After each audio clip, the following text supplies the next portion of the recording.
après ma formation en journalisme en France, je suis retourné aux Comores en 87, où j'ai débuté ma carrière dans la presse locale.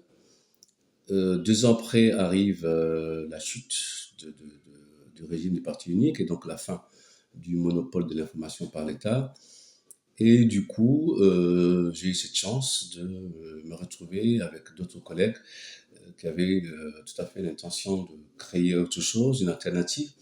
Avec Abakar Sangama, nous avons lancé l'Archipel, qui a été donc le premier journal indépendant des Comores depuis l'indépendance. Arrive dans la foulée, il y avait aussi donc un besoin d'autres médias libres et nous avons lancé les premières radios libres à Moroni.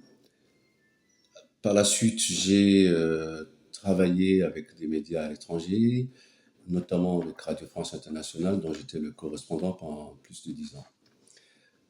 Suite à cela, et même parallèlement, je me suis trouvé à Mayotte, où dans la presse, j'ai compris toute la difficulté face à un discours colonial basé sur la haine de l'autre, le déni de l'identité comorienne et de son unité.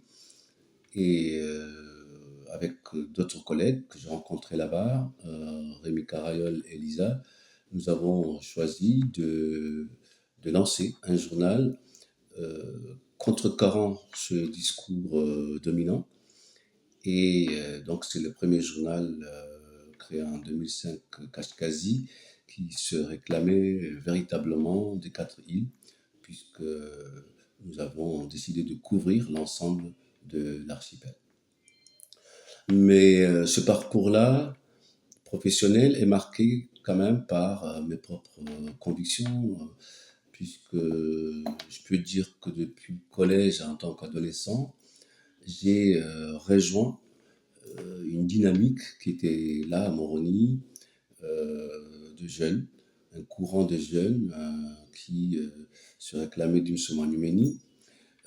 En fait, ce mouvement-là travaillait à la prise de conscience de la domination coloniale, parce que c'était dans le courant des années 70, mais aussi de la nécessité de renverser l'ordre établi. Donc le courant s'est constitué autour de cette perspective, donc contre la féodalité, contre la bourgeoisie et tous ceux qui, pour nous, étaient des relais du système colonial qui oppressait le peuple.